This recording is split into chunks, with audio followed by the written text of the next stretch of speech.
falei de interferência em cordas, construtiva e destrutiva, de fontes em fase e em oposição em fase. Usei esses dados para a gente poder chegar na experiência de ONG, mas eu quero poder falar um pouquinho mais também sobre a difração.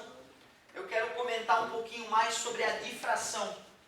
Deixa eu voltar um pouquinho então para comentar sobre a tal da difração. Deixa eu primeiro escrever o que significa então.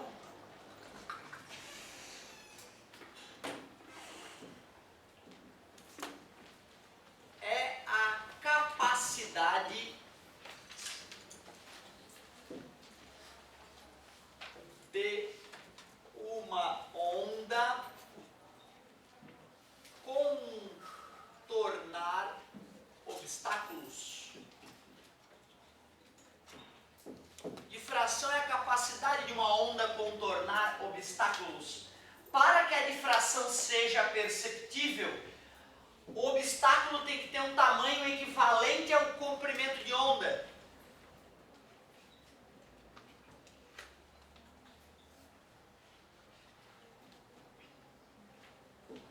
Para ser nítida, o obstáculo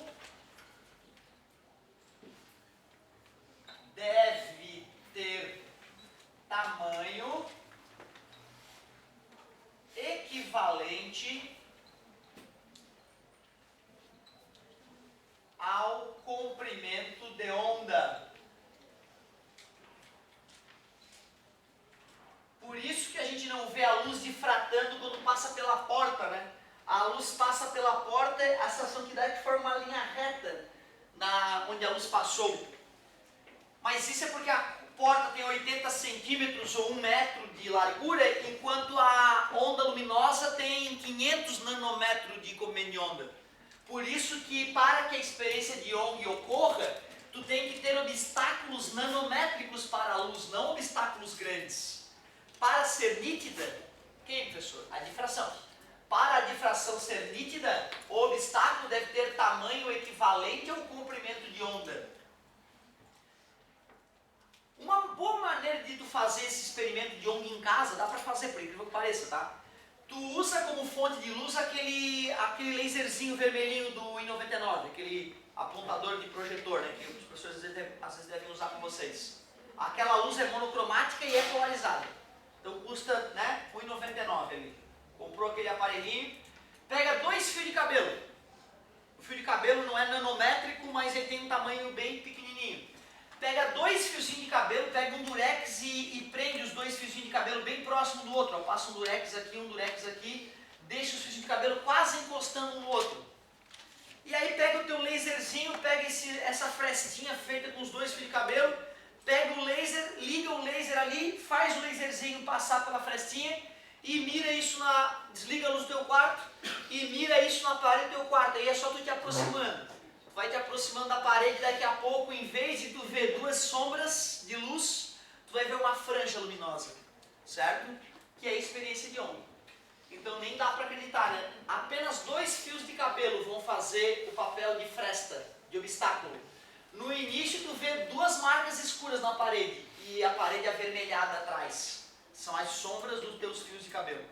Só que regulando a distância entre a fonte de luz e os obstáculos e a distância entre o obstáculo e a parede, que é o anteparo, tu vai conseguir formar uma franja luminosa. A experiência de ONG feita no teu quarto. Certo, meus queridos? Vai estar provando que a luz é uma onda no teu próprio quarto. Bem legal de fazer esse experimento em casa. Se tu jogar na formulazinha, tu vai até poder descobrir aproximadamente o comprimento de onda da luz, ó. Tira uma foto do fenômeno e mede a distância, por exemplo, entre uma franja clara e uma franja escura. A primeira, mede essa distância aqui com uma régua, joga na fórmula, tu conhece os outros tamanhos, aí tu vai medir o comprimento de onda da luz. Deve dar próximo de 500 nanômetros. Muito bem.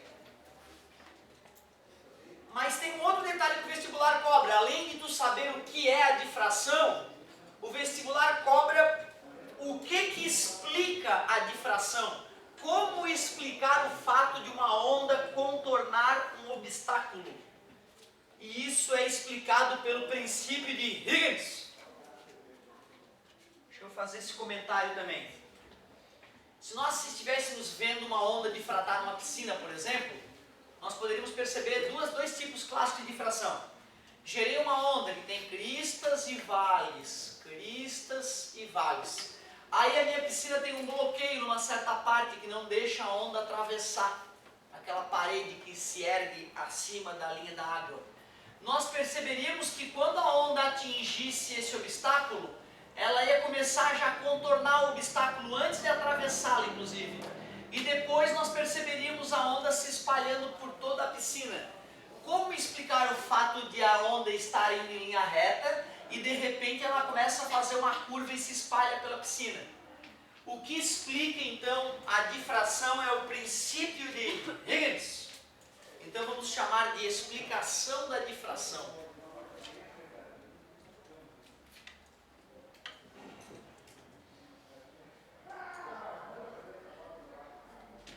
Explicação da difração. Princípio de Huygens. O princípio de Huygens diz que cada frente de onda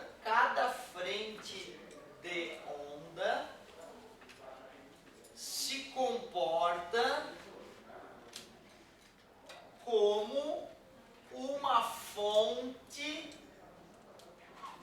de novas ondas, gerando ondas em várias direções.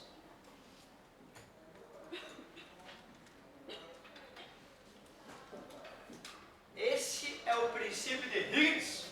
Cada frente de onda se comporta como uma fonte de novas ondas, gerando ondas em várias direções.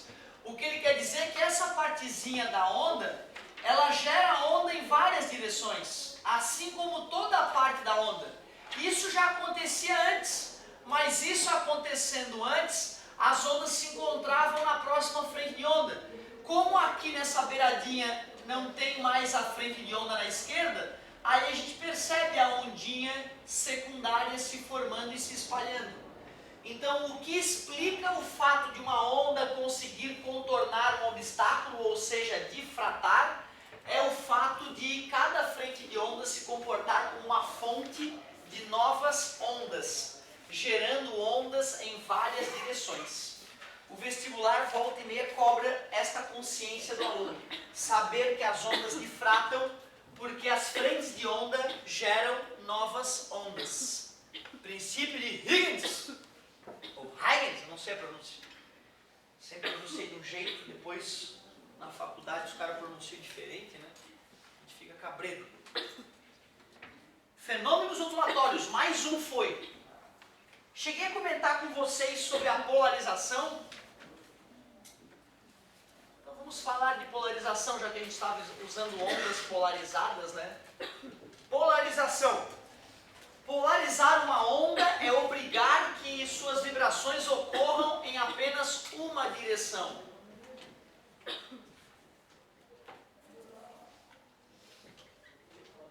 Polarizar uma onda é fazer com que suas vibrações ocorram em uma única direção. Polarizar uma onda é fazer com que suas vibrações ocorram em uma única direção. Eu acho que a melhor maneira do aluno entender o que é polarização é usando o exemplo clássico das ondas em cordas mais uma vez. Eu poderia pegar uma corda e fazê-la sacudir tanto para cima e para baixo, quanto para dentro do quadro e para fora do quadro. Eu poderia fazer isso com uma onda, numa corda, né? Sacudir ela tanto para cima e para baixo, quanto para fora e para dentro do quadro. Então eu peguei a corda e sacudi ela para cima e para baixo, peguei a corda e sacudi ela para dentro e para fora do quadro. Esta onda então tem vibrações que são verticais e tem vibrações que são horizontais, vibrações verticais e vibrações horizontais, à medida que eu sacudo a corda. Só que aí eu vou pegar essa corda e vou fazer ela passar numa placa de madeira. E essa placa de madeira foi construída de tal forma que só tem uma fresta por onde a corda pode passar, bem estreita essa fresta. O resto é madeira, madeira, madeira. Só que essa corda passa por essa fresta. O que eu perceberia? Eu perceberia que após a corda passar pela fresta de madeira, essa madeira que está presa no chão, está rigidamente presa no chão, eu perceberia que os pulsos da corda que tentassem se movimentar na horizontal seriam bloqueados. Apenas os pulsos verticais da corda poderiam prosseguir. Eu poderia dizer então que isso aqui é um polarizador.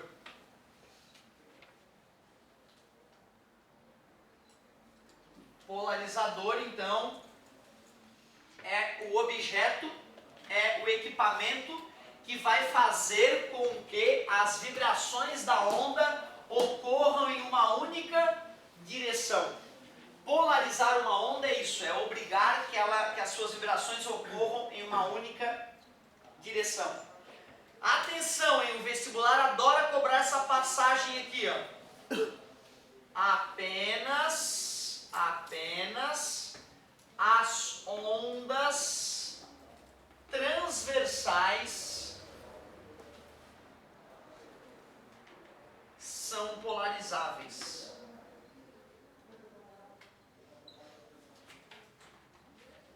Apenas as ondas transversais são polarizáveis. Ondas longitudinais não podem ser polarizadas. Portanto, o som, que é uma onda longitudinal, não é polarizável.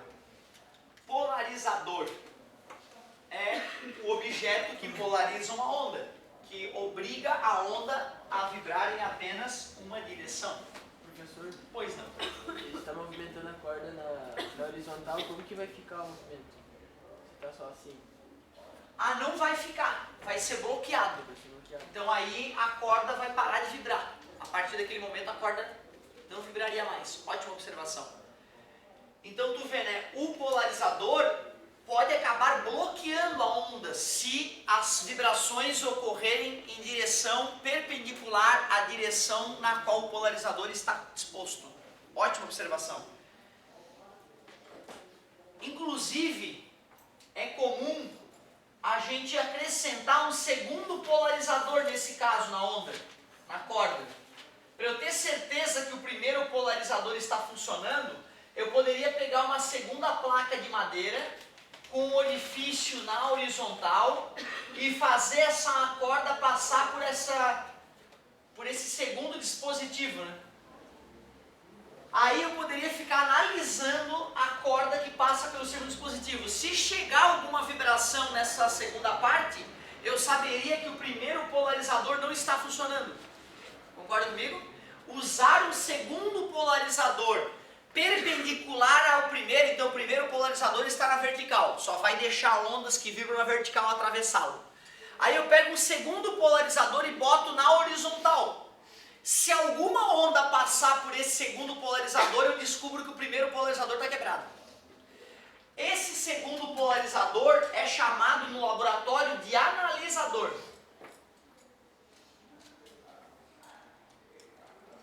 Analisador. Ele é um polarizador, mas como ele está servindo para analisar o comportamento do primeiro, ele ganha o nome de analisador. Polarizadores. Muito comum a gente usar dois polarizadores. Outra coisa, a onda chega nesses polarizadores com uma certa intensidade, vamos chamar de I0. E depois de passar pelos dois polarizadores, a onda sai com uma certa intensidade I. Eu já vi o vestibular cobrar do aluno a lei que rege esse fenômeno. Se nós quisermos comparar a intensidade da onda que atravessou os polarizadores com a intensidade da onda que chegou no primeiro polarizador, a gente usa uma lei chamada de lei de Malus.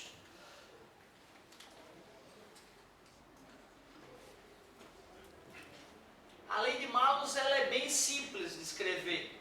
A intensidade que atravessa os dois polarizadores, ou o polarizador e o analisador, é a intensidade da onda original multiplicada pelo cosseno de θ ao quadrado, cosseno ao quadrado de θ para ser mais preciso, onde θ é o ângulo entre os polaroides, o ângulo entre os polarizadores.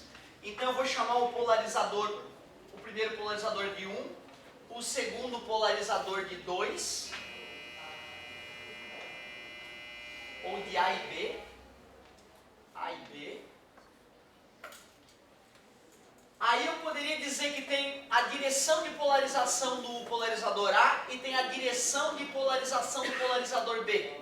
Aquele ângulo θ é justamente o ângulo entre as direções de polarização. Você já deve ter visto aqueles óculos que estão se espalhando por aí, né? Tudo quanto é shoppingzinho, lojinha, tem um quiosquezinho da pimenta alguma coisa, né? Da pimenta feijão, aqueles óculosinhos, né? Certo? Beleza? Aí, cara, tu vai lá e pede, tu faz uma cara de... queria um óculos que polariza a luz. Aí ele vai te apresentar o óculos que polariza a luz. Aí tu experimenta um, experimenta o outro. E pede, mas eu queria mais modelos. Quando ela te der 2 óculos que polarizam a luz, pega os 2 óculos e coloca um na frente do outro. Tu vai ver que passa a luz. Só que quando tu girar uma lente sobre a outra, vai ficar totalmente escuro. Se os 2 óculos que tu está experimentando são óculos que polarizam a luz, quando tu sobrepô-los, um vai funcionar como polarizador e o outro como analisador. Quando o ângulo entre os polaroides for de 90 graus, vai dar escuridão. Então só de girar as lentes tu vai ver que tem luz e escuridão. Luz e escuridão. Se esse fenômeno não ocorrer, o vendedor está te roubando. Certo, meus queridos? Aí depois tu fala, não gostei do modelo, devolve os óculos, beleza? E vai ter estudado um pouquinho, certo, de ótica. Muito obrigado. Claro, meu querido, maior prazer.